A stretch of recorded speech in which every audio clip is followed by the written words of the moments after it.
amazing view.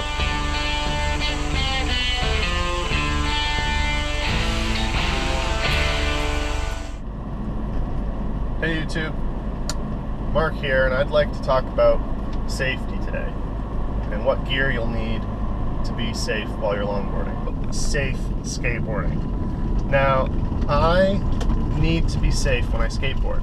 That is basically the end-all requirement for what you do while you skate. Anything else, your stees, how big your slides are, whether or not you can stand up slide or not, whether or not you can shut down, those things are all secondary. You really should just be wearing your safety gear all the time, no matter what, even if you don't think you need it, because otherwise, when you push yourself to learn and you hurt yourself, you're not going to be wearing it. My gear. This is the Roger Brothers Downhill 36. I use a rain foot stop with a bushing for my foot stop. I do have some Whipperman spikes. That's for keeping my toe side on. I use the Valkyrie adjustable base plates in the back. That gives me a variety of turnability and balance. I use the Death Ray hangers as well as the front plates.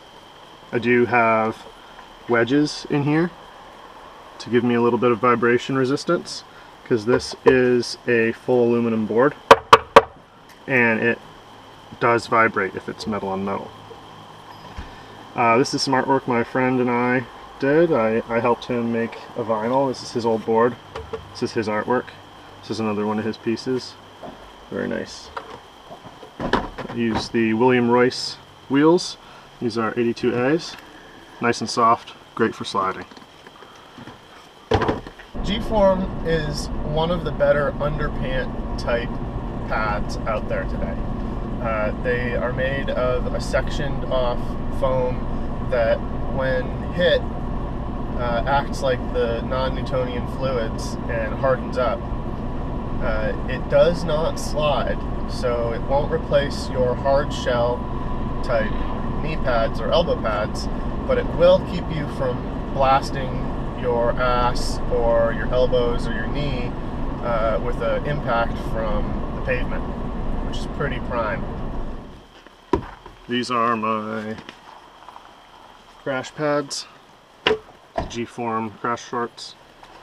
Yeah, on the side of that, you probably should wear if you're learning, are elbow pads and knee pads. Those things are going to save you from the silly little crashes that you are going to take when you're learning how to skateboard. It's just inevitable. Right now I'm running a single Sector 9 gasket, which is what I like for toe side protection. It does what I need. It's comfortable, it slips on over my shoes, and it's not huge, padded, Velcro-y, and getting in the way. The slide gloves that I've got right now are dark speeds, but I really just kind of use whatever motorcycle leather glove I can find and buy pucks online. Right now I'm running on the end of some Fat Deans, which are a collector's item actually, because he was going out of business. And they're getting pretty thin. These are dark speed gloves, slide gloves, Fat Deans pucks from when they were still around. It's pretty important to keep your gloves on all the time. If you fall, you want to catch yourself with your gloves. You don't want to depend on knee pads, elbow pads to be in the right place at the right time.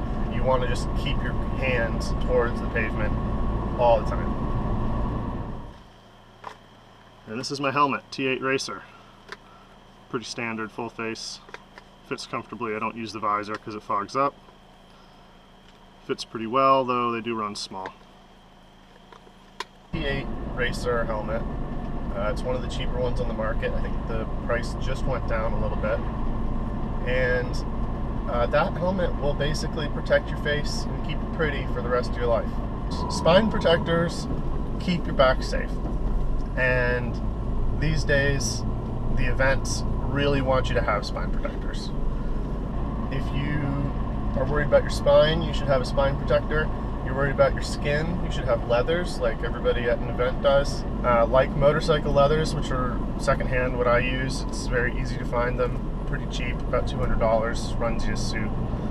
And if you buy them new for specifically longboard leathers, which are great, and they're more aero, they fit right, they're not as bulky, those cost you upwards of $600 to $800. So what I really want to be showing you is that longboarding can be fun and really, really cool as long as you are safe. And that goes for any action sport. You have to be really safe to end up having the most fun. You get still really good at stuff, you push yourself, but you really just don't want to do the things that are really dangerous. Some people wouldn't even make it onto the skateboard. They couldn't even get onto the hill. Walk up the hill and look down and think about not being able to stop. So you have to learn the skills. You have to get the skills down to make it to where you are. So before you start wanting to do stand-up slides, before you start wanting to dance, before you start wanting to do hands down slides to take tight turns, you really just have to be safe. And to learn how to skateboard is to be safe on a skateboard and not be doing reckless things and not falling off on accident and not running into traffic when you don't mean to, and keeping an eye on everything around you. Hey guys, so let's talk a little bit about road safety. I know that there are a lot of skateboarders out there that don't really drive a car and don't follow the rules of the road while they skate because they're a pedestrian or what the fuck ever. But realistically, during speed skating sessions, you are a car. You're not a bike, really, because you don't stay on the side of the road. You're a car. You use the entire lane, and if you're going to turn a sharp turn, you're going to be in your lane. And you need to be in your lane unless you can see around the corner, which is incredibly important. You can't cut out of your lane during a blind corner. The safest thing to do is to try to stay in your lane and be outside your lane before a blind corner so you can cut in and be in your lane for the parts that you can't see, because that's when you get hit. That is when the car is going to be in their lane and you are going to be in their lane and you are going to get smushed.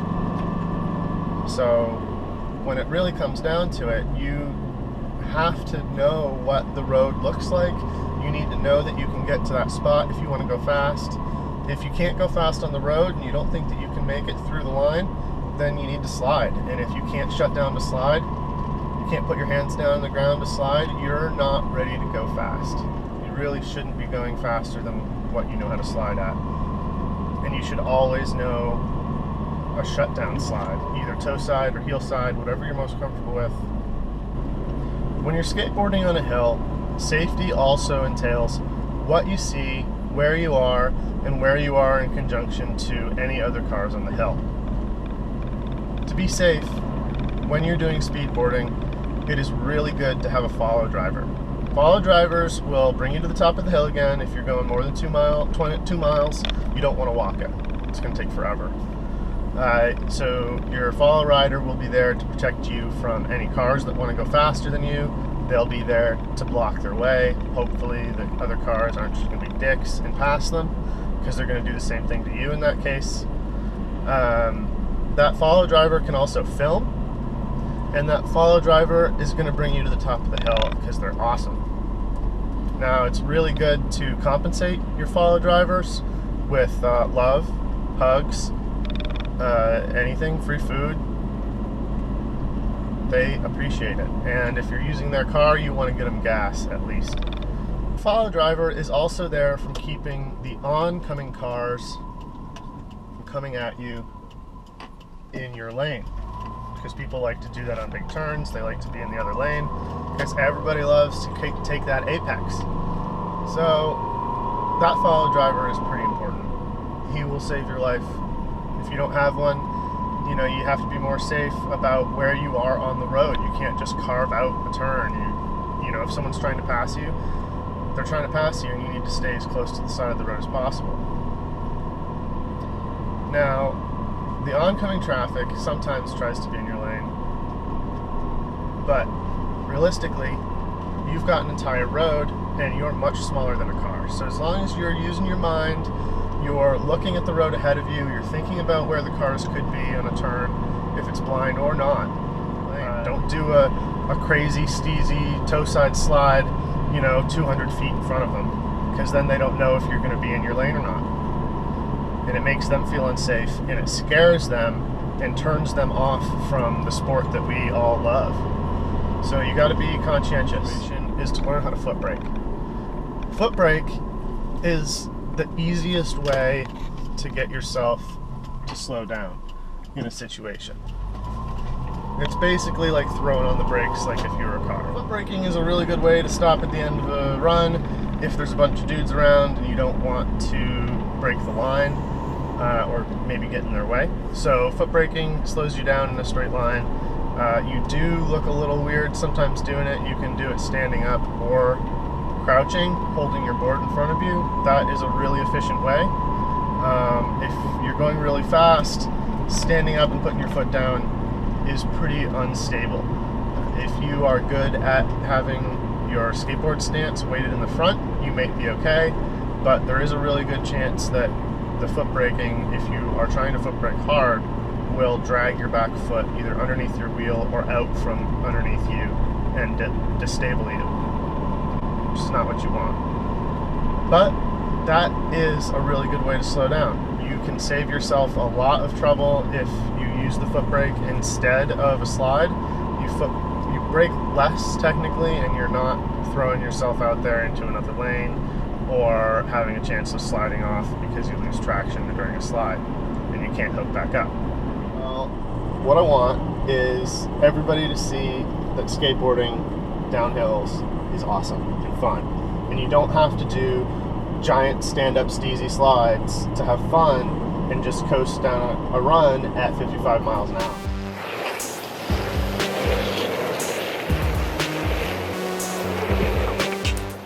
We need